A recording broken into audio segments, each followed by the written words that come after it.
After a temple is built or renovated, there's a public open house and everyone is welcome to enter and tour the temple. Once it's dedicated, the public is still invited to enjoy the beautiful grounds, but entrance into the temple is reserved for faithful members of the Church of Jesus Christ of Latter-day Saints who wish to participate in the ceremonies.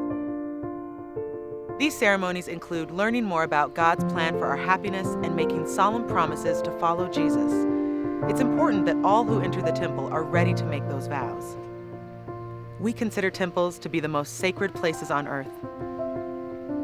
Keep in mind, temples are different than our neighborhood meeting houses. There are thousands of local meeting houses around the world where church members go for Sunday worship services. These buildings are also gathering places for various weekday activities and events. All visitors are welcome inside these meeting houses and are invited to worship with us.